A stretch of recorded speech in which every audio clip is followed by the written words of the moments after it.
la suite de la nouvelle série de Once Upon a Time sur la saison 1 et sur chacun des épisodes.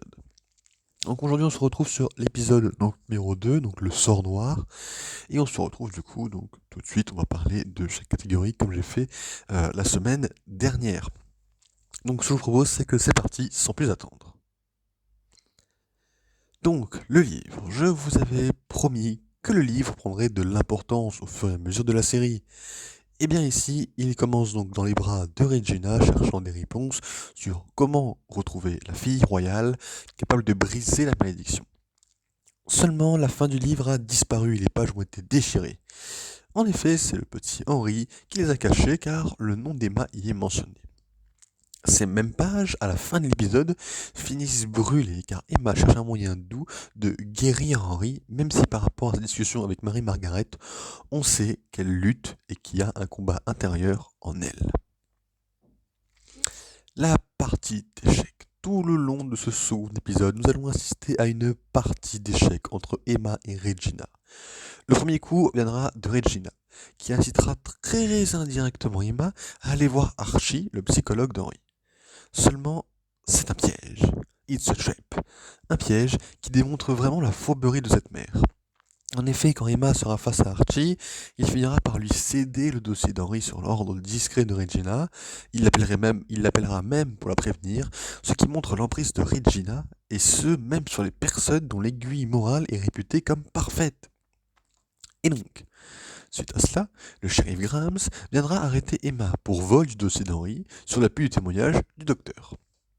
Emma ira donc en prison pour la seconde fois, mais cette fois, Regina profitera du motif pour aller voir Henry et lui mentir en disant qu'Emma était une arnaqueuse souhaitant voler des dossiers pour savoir combien elle pourrait leur escroquer.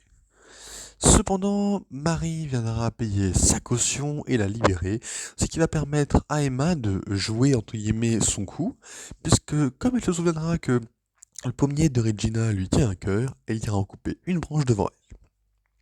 On assiste là à une escalade de la violence entre les deux antagonistes. Un très bon développement qui n'arrêtera jamais d'être dans ce sens en début de saison. La riposte de Regina se fera sous la forme d'un communiqué interdisant les auberges d'héberger des délinquants, comme Emma récemment, depuis ses 2 séjours en prison.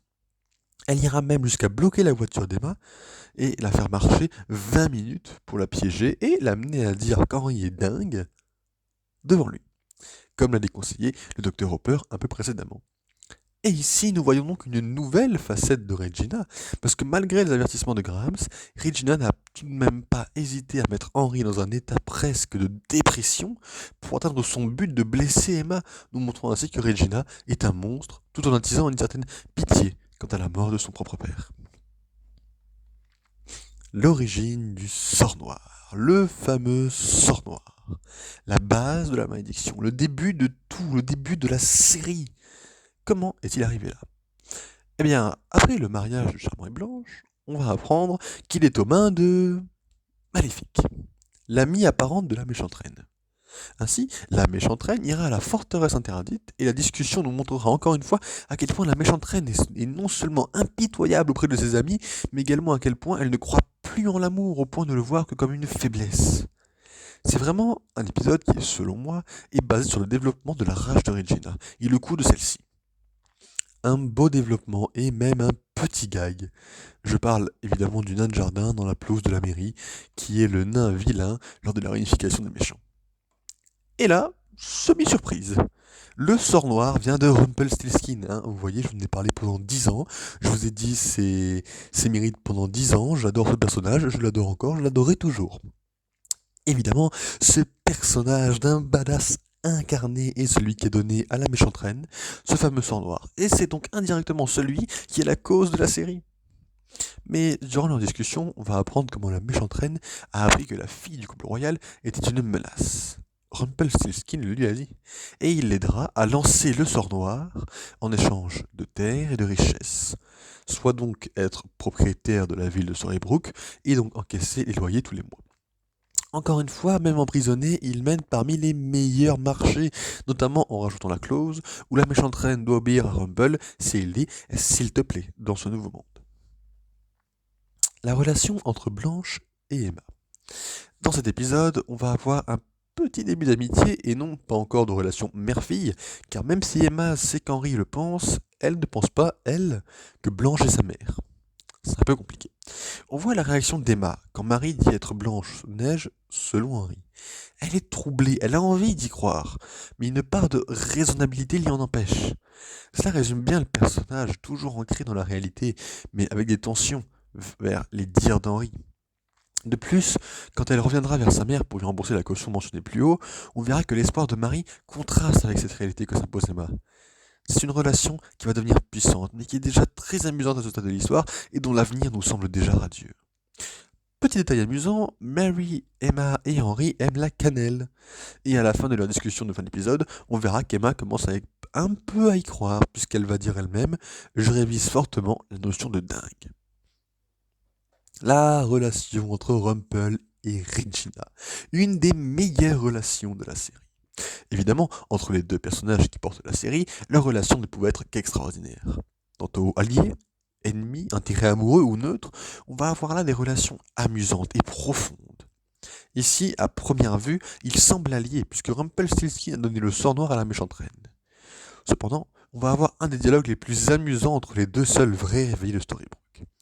Cette scène où Gold débarque auprès de Regina, venant la narguer sur le fait qu'elle n'arrive pas à dégager Emma. Et puis on va apprendre une information importante, qui peut en cacher une autre. Gold est celui qui a permis l'adoption d'Henri, le fils de la sauveuse, dont Gold connaissait le nom. La question est donc de savoir pourquoi Rumpelstiltskin a donné le sort à la méchante reine, si c'est pour que Gold cherche à briser la malédiction de Regina. Une question qui aura sa réponse au fil des épisodes. Mais c'est au moment où Gold dira « s'il vous plaît » que Regina saura qu'il est réveillé, tout comme elle. Puis, c'est au moment... Non, pardon, excusez-moi. Puis, ça se terminera sur Gold, croquant une pomme, se moquant éperdument du poison qu'Henri avait mentionné plus tôt, montrant symboliquement que Gold surpasse largement Regina à cet instant de la série. Cette scène est non seulement puissante, mais va entamer un jeu de chat et de la souris entre Gold et Regina, dont Emma fera les frais. En conclusion, nous avons là un épisode quand même parfait, qui se complète avec le premier, ce qui fait qu'on peut dire que les deux premiers nous lancent dans la série, entre guillemets, les deux premiers peuvent être les épisodes pilotes de la série, c'est-à-dire que c'est, on va dire, entre guillemets, un premier épisode très long coupé en deux, pour moi, à mon avis. Puisqu'on va lancer là absolument tous les conflits à la fin, on a bien un conflit marqué, les amitiés commencent à s'écraser un petit peu, et on voit bien qu'Henri est vraiment du côté d'Emma et se moque éperdument de comment Regina peut être gentille, puisqu'il sait très bien qu'elle est la méchante reine. On voit qu'il n'y a pas, pour l'instant, au début de série, on nous montre vraiment un Henri qui n'en a strictement rien à faire de Regina. Et c'est quand même bien de voir une évolution de relation au fil de cette saison. Voilà. L'épisode est bien plus court, on a un peu moins de choses à dire sur cet épisode quand même, puis ça a été bien plus rapide aussi. Voilà, donc ce que je vous propose, c'est qu'on se retrouve la semaine prochaine pour l'épisode 3. Et d'ici là, passez une bonne semaine. Bon courage pendant le confinement, c'est dur pour tout le monde, mais j'en profite quand même pour caser un bon courage à tout le monde. Et donc on se retrouve la semaine prochaine pour une autre vidéo. N'oubliez pas, alors c'est peut-être que vous ne l'avez pas su, mais là vous allez le savoir, les vidéos de Thanos sont momentanément interrompues parce que je n'ai pas de quoi le faire et que ça va durer tout le temps du confinement. Bref, on se retrouve la semaine prochaine ou demain pour Among Us sur ma chaîne principale. D'ici là, portez-vous bien et ciao ciao.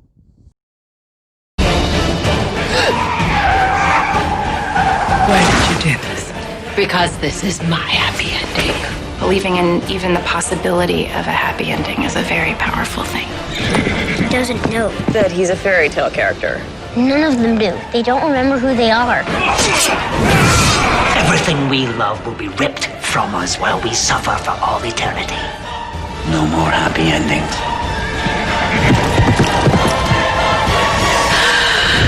Every story in this book actually happened. You should know more than anyone. Why is that? Because you're in this book.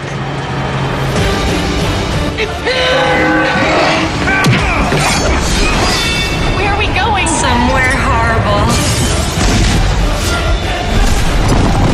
I will always find you. I will destroy you if it is the last thing I do. Enjoy your stay.